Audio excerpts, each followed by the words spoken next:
সংবাদ সবাইকে স্বাগত জানাচ্ছি। আমি ফিরোজ তোহা। শুরুতেই সংবাদ শিরোনাম জানিয়ে দেব সর্বশেষ গুরুত্বপূর্ণ আপডেট সংবাদ। শুরুতেই শিরোনাম, জনগণের শক্তিতেই গণতন্ত্র পুনরুদ্ধার করব বলছেন বিএনপির মহাসচিব মির্জা ফখরুল ইসলাম আলমগীর।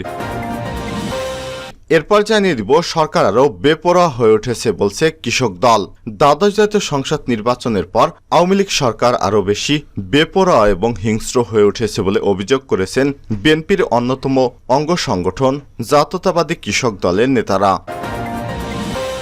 জানিয়ে দিব মার্কিন প্রতিষ্ঠানগুলো কবে তাদের নিজ অর্থ দেশে নিতে পারবে জানতে চেয়েছেন যুক্তরাষ্ট্রের পররাষ্ট্রমন্ত্রী ডোনাল্ড। ডলার সংকটের কারণে বাংলাদেশে বিনিয়োগের লভ্যাংশ নিতে পারছে না যুক্তরাষ্ট্রের বিভিন্ন প্রতিষ্ঠান। এই অর্থ কতদিন পরে পরিশোধ করতে পারবে বাংলাদেশ তা জানতে চেয়েছেন সফররত দেশটির পররাষ্ট্র দপ্তরের দক্ষিণ এবং মধ্য এশিয়া বিষয়ক সহকারী সেক্রেটারি ডোনাল্ড। জানিয়ে দিব আরসার আস্তানায় অভিযান চালাচ্ছে র্যাব। কক্সবাজারের উখিয়ায় রোহিঙ্গা ক্যাম্প সংলগ্ন লালপাহাড়ে মিয়ানমারের সশস্ত্র গোষ্ঠী আরাকান স্যালভেশন আর্মি আরসার আস্তানায় র্যাপিড অ্যাকশন ব্যাটালিয়ন র্যাব অভিযান চালাচ্ছে।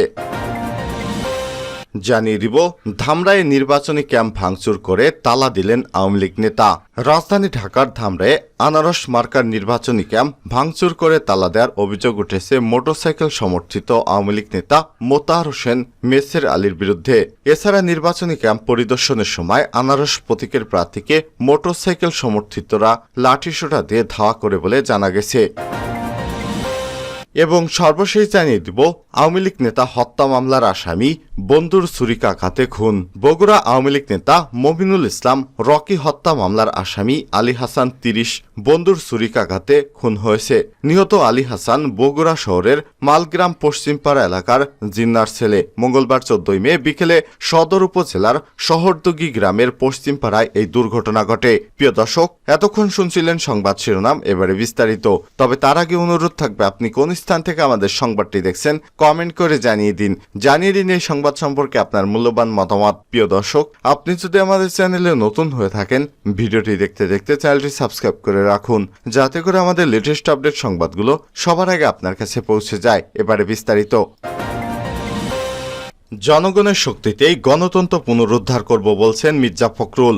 বিএনপি জনগণের শক্তির উপর ভর করেই দেশের গণতন্ত্র পুনরুদ্ধার করবে বলে জানিয়েছেন দলটির মহাসচিব মির্জা ফখরুল ইসলাম আলমগীর। মার্কিন যুক্তরাষ্ট্রের দক্ষিণ এবং মধ্য এশিয়া বিষয়ক সহকারী পররাষ্ট্রমন্ত্রী ডোনাল্ডর ঢাকা সফর নিয়ে সাংবাদিকদের এক প্রশ্নের জবাবে এসব কথা জানান তিনি।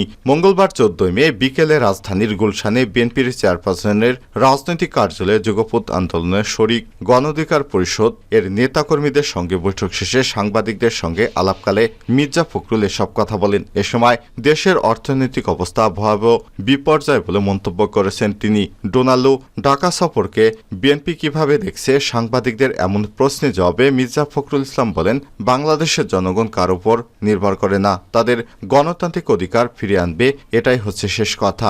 এমনটা আমরা মনে করি না। বাংলাদেশের জনগণ তাদের অধিকার আদায়ে সবসময় নিজের পায়ের উপর ভর করে ১৯৭০ সালে পূর্বেও আন্দোলন করেছে, ৭০-এর আন্দোলন করেছে, ৭১-এ মুক্তিযোদ্ধা করেছে। এরপর গণতন্ত্রকে পুনরুদ্ধার করার জন্য আমরা যে আন্দোলন করছি তা জনগণের শক্তির উপর ভর করেই করছি। সুতরাং এ বিষয়ে আমরা খুব বেশি কথা বলতে চাই না। এ সময় তিনি বলেন, বাংলাদেশের গণতন্ত্র ধ্বংস করে দেওয়া হয়েছে, নির্বাচন ব্যবস্থাকে ধ্বংস করে দিয়েছে এই ফ্যাসিস্ট সরকার। বাংলাদেশের একটা রাজনৈতিক অর্থনৈতিক সংকট সৃষ্টি করেছে বর্তমান অবৈধ দখলদার সরকার, যারা বিনা ম্যান্ডেটে জোর করে ক্ষমতা দখল করে আছে। তাদের বিরুদ্ধে আমরা বিরোধী দলগুলো দীর্ঘকাল ধরে সংগ্রাম করে আসছি, আমরা যুগপৎ আন্দোলন করে আসছি। এরই মধ্যে তারা দমনের চরম বিপর্যয়ে গিয়ে নির্বাচন করে আবার ক্ষমতায় এসেছে।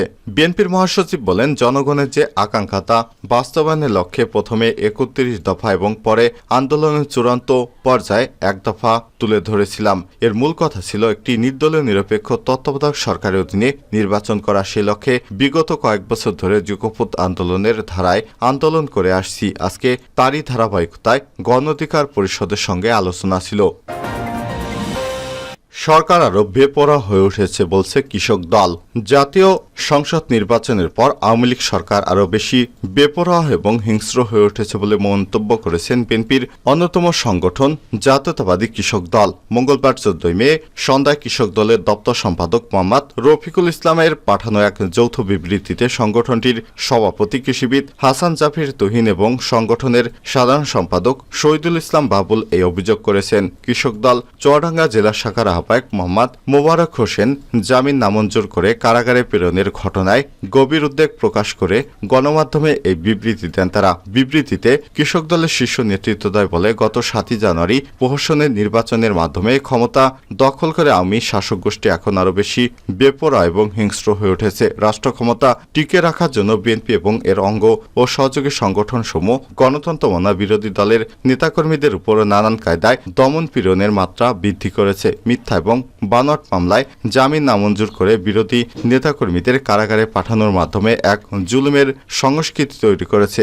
অসত্য মামলায় চুয়াডাঙ্গা জেলা জাতীয়তাবাদী কৃষক দলের আহ্বায়ক মোহাম্মদ মোকাররম হোসেনের জামিন নামঞ্জুর করে কারাগারে পাঠানোর ঘটনায় আমি অতিরিক্ত জুলুমেরই ধারাবাহিকতা।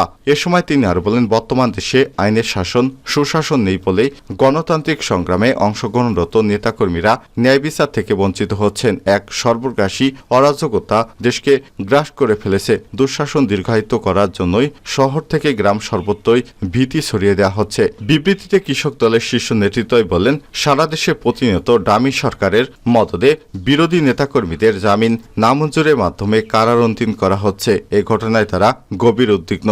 তারা মোকাররম হোসেনের মামলা প্রত্যাহার সহ অবিলম্বে তার নিঃশর্ত মুক্তির জোর আহ্বান জানান। মার্কিন প্রতিষ্ঠানগুলো কবে নিজ অর্থ নিতে পারবে জানতে চেয়েছে লু।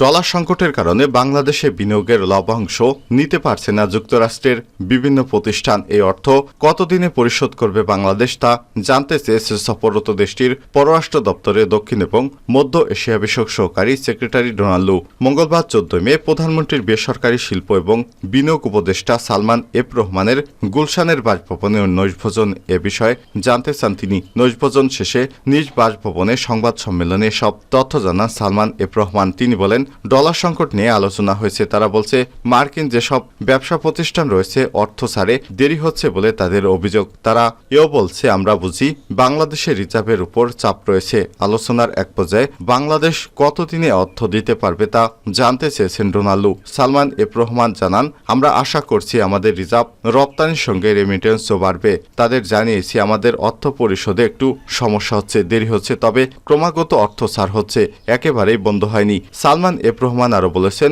বৈঠকে ওনারা বলেছেন বাংলাদেশের সঙ্গে যুক্তরাষ্ট্রের সম্পর্ক উন্নয়ন করতে চায়। আমরা চাই বিশ্বাস পুনঃস্থাপন করতে। তখন আমরা বলেছি, হ্যাঁ আমরাও চাই। নির্বাচনের আগেও পরে যুক্তরাষ্ট্রের দিকে যা কিছু ইস্যু ছিল জানিয়ে সালমান এফ রহমান বলেছেন, নির্বাচনের পর মার্কিন প্রেসিডেন্ট জো বাইডেন আমাদের প্রধানমন্ত্রীকে চিঠি লেখেন। সেটা খুব ইতিবাচক একটা চিঠি ছিল। তারপর থেকে আমরা তাদের সঙ্গে এঙ্গেজমেন্ট শুরু করে দিলাম। সম্পর্ক পুনঃস্থাপনের ক্ষেত্রে প্রথমত জলবায়ু পরিবর্তন মোকাবেলা গুরুত্ব দেওয়া হচ্ছে। এ বিষয়ে আমাদের সঙ্গে কাজ করতে চায় যুক্তরাষ্ট্র। এছাড়াও তারা বিদ্যুৎ খাত নিয়েও কাজ করতে চায়। ভুটান, নেপাল এবং ভারতের সঙ্গে আমাদের বিদ্যুতের একটা আন্তঃসংযোগ চায় তারা। আমরা ভারত সহ এর দেশগুলোর সঙ্গে কার্যক্রম এগিয়ে নিচ্ছি। এটা জেনে তারা খুব খুশি হয়েছে। আরসার আস্তানায় অভিযান চালাচ্ছে র্যাব। কক্সবাজারের উখিয়ায় রোহিঙ্গা ক্যাম্প সংলগ্ন লালপাহাড়ে মিয়ানমারের সশস্ত্র গোষ্ঠী আরাকান স্যালভেশন আর্মি আরসার আস্তানায় র্যাপিড অ্যাকশন ব্যাটালিয়ন র্যাব অভিযান চালাচ্ছে। চলমান এই অভিযান ইতিমধ্যেই আস্তানা থেকে বিপুল পরিমাণ অস্ত্র, গ্রেনেড এবং রকেট শেল উদ্ধার সহ আরসার 2 সদস্যকে গ্রেপ্তার করা হয়েছে বলে র্যাব সূত্র থেকে জানা গেছে। বুধবার 15 মে ভোররাত থেকে উখিয়া উপজেলার রাজাপালং ইউনিয়ন গহীন এ পাহাড়ে অভিযান শুরু হয়। শেষ খবর পাওয়া পর্যন্ত অভিযান চলমান রয়েছে। র্যাব 15-র অধিনায়ক lieutenant colonel H M Sajjad Hossain জানিয়েছেন, বেশ কিছুদিন ধরে রোহিঙ্গা ক্যাম্পে হেড মাঝিসহ কয়েকজন রোহিঙ্গাকে গুলি এবং গলা কেটে হত্যার ঘটনায় এরই পরিপ্রেক্ষিতে র্যাব ক্যাম্পে গোয়েন্দা এবং তৎপরতা বৃদ্ধি করে। তারই ধারাবাহিকতা সুনির্দিষ্ট তথ্যের ভিত্তিতে উখিয়া ক্যাম্প সংলগ্ন গহীন পাহাড়ে মিয়ানমারের সশস্ত্র সন্ত্রাসী সংগঠন আরসার আস্তানার অবস্থান শনাক্ত করা হয়। তিনি আরও বলেন, মঙ্গলবার 14 মে রাত 2টা থেকে অভিযান শুরু হয় এবং পুরো লালপাহাড় ঘিরে ফেলা হয়েছে। এক পর্যায়ে র্যাবের উপস্থিতি টের পেয়ে সন্ত্রাসীরা গুলিবর্ষণ শুরু করে। এরপরও র্যাব পাল্টা গুলি ছোড়ে। সাজ্জাদ হোসেন বলেছেন, এক পর্যায়ে আস্তানা থেকে 2 সন্ত্রাসী গ্রেপ্তার করা হয়, আর আস্তানা থেকে বিপুল পরিমাণ অস্ত্র, গ্রেনেড এবং রকেট শেল উদ্ধার করা হয়েছে। অভিযান এখনও চলমান রয়েছে, পরে বিস্তারিত জানানো হবে বলেও জানান র্যাবের এই অধিনায়ক।